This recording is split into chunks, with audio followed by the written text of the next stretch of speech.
Yun, kakwento. So, nakarating na kami dito sa resort. So, pahinga muna tayo.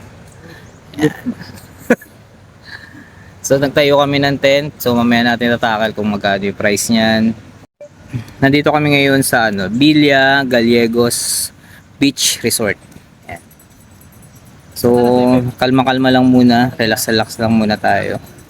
Dahil ang haba ng biyahe natin, tumagal kami ng almost 7 hours, no? Biyahe natin, no?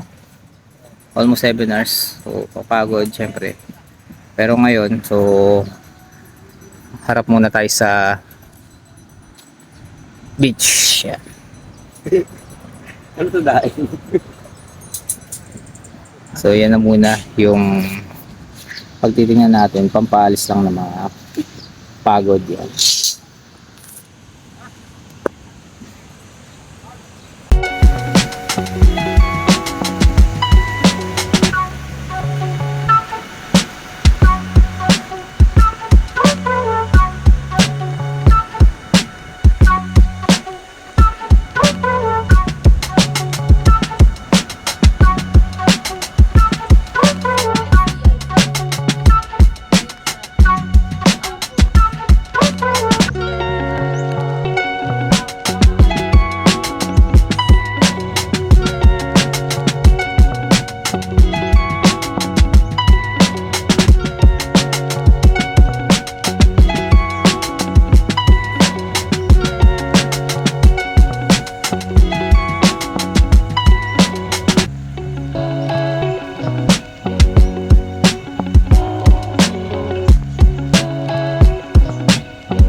Yun, good day kakwento.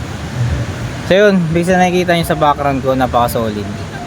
Mala paraiso yung lugar na to. Dito to sa sa Baler Aurora, sa ang pangalan ng resort is Villa Gallegos Beach Resort. Yan, napaka-solid. Meron sila ditong available na pool. Yan, yung pool nila galing ng bukal na tubig. Kaya walang halong bleach. After nyo maligo ng dagat, kung trip nyo na mag pool, ayan, available yung pool dyan. Solid din, napakalamig. Tapos sa gabi may pailaw pa yung pool nila na napaka-solid yan. So yung kakwento, so ang entrance dito 80 pesos sa day tour, tapos 100 pesos naman sa overnight. Yan, meron nga lang nakaalat na oras para dun sa day tour and night tour. Yun, i-check nyo na lang, i-PM nyo na lang mismo sa page nila para at least medyo malinawan kayo dun. Ayan, so na-tour ko na kayo dun sa area which is nakikita nyo naman napaka-solid yan. Itong oras, yung dagat na nakikita nyo is medyo low tide pa. Ayan, maya maya siguro pag naka-rise na yung water level ng dagat, hanggang dyan na yan sa mga halaman na yan dyan. Yan, avail na lang kami ng tent pitching. Meron kaming 3 tent na dinala ngayon. So ang bayad namin dyan is 500. Actually depende sa size niya, pero pinaka minimum na tent pitching is 500. Solid din kung tent na lang yung dadalhin niya. Pero may room din naman, good for family yan. Good for 5. Napaka-solid ang ambience sa kwento. Yung magtatayo ka ng tent, tapos marami nakapaligid sa inyo na buko, puno ng buko. Para ka nasa Boracay. Tapos iano mo pa yung mala isla. Ang daming isla na nakikita niyo sa likod eh. Yan. Parking, wala naman kami po problema sa parking. Napakalaki nung parking nila. Kayang accommodate kahit ilang motor, kahit ilang sasakyan. Kompleto rin naman sila dito. Meron din namang wash area, tapos may CR, tapos meron din namang lutuan. May babayaran nga lang kayo for rental ng mga kailanganin nyo just in case na kulang yung dala nyo na pangluto or mga utensils, ganyan. Tapos ang advice ko lang, just in case na pupunta kayo dito sa Villa Galledos Beach Resort, kompletuhin nyo na yung mga dala nyo. Kasi medyo malayo-layo yung tindahan. Actually din naman, pero kailangan motorin or kailangan meron kang transportation papunta doon sa tindahan. I-instruct naman kayo kung kung saan kayo pwedeng bumili. Ayan. Ayun, kakwento. So, just in case na may inquiry kayo, PM nyo lang yung page nila, Villa Galledos Beach Resort. Yan, napaka-responsive naman ng owner, mag-response kagad sa inyo.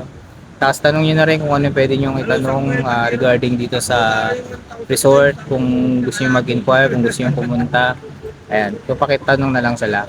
One thing pa, kung pupunta kayo dito kakwento, accessible naman siya sa Google. I-type nyo na yung pangalan ng resort, makikita nyo na kagad, ma-access nyo na kagad. Accessible naman siya, madali naman siyang puntahan. Ayan, so from Manila nga lang, Manila to dito sa Baler, Aurora. Kumain kami ng total of 7 hours, ganyan. 6 to 7 hours kasi mayroon pa kami mga stopover, ganyan. Tapos yung kwento as of now, merong kasi may renovation na ginagawa dito sa resort. Just in case na magpunta kayo, may mga cottages na ginagawa pa dito. One time kasi binagyo ang buong Aurora.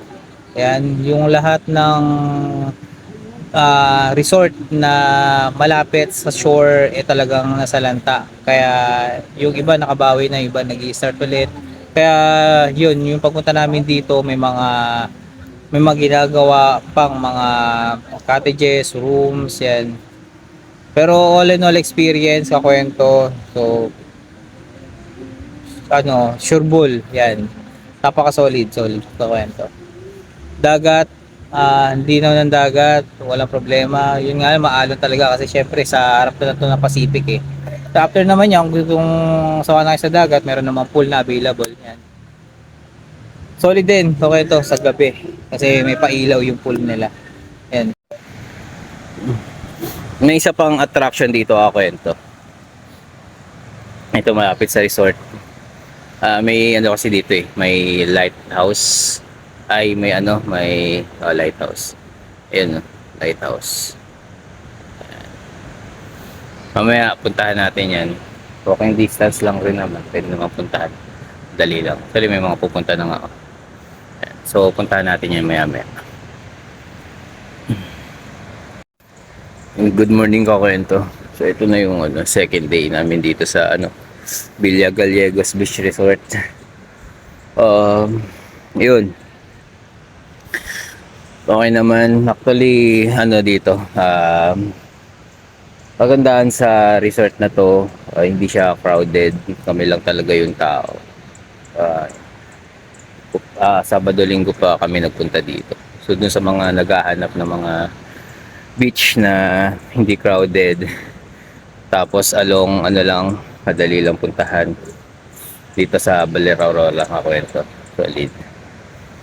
Uh, Yun, ulitin natin ang entrance syempre. 80 to 100 pesos. Depende kung day tour or night tour. Tapos may available sila na tent pitching. Tapos ayun, may tent pitching sila, tapos available din sila sa tent. Tapos may room good for para doon sa mga pamilya. Yan. So, solid ako. Gigising ka ng ganito, relax. Yung kakwento, so dito na lang yung video natin. Sana nandyan pa rin at nanonood. Huwag mo nakalimutan na pindutin yung subscribe button. Pindutin mo na rin yung notification bell para syempre updated ka sa lahat ng video natin, sa lahat ng biyahe natin kakwento. So yun, so thank you kakwento. Hanggang dito na lang.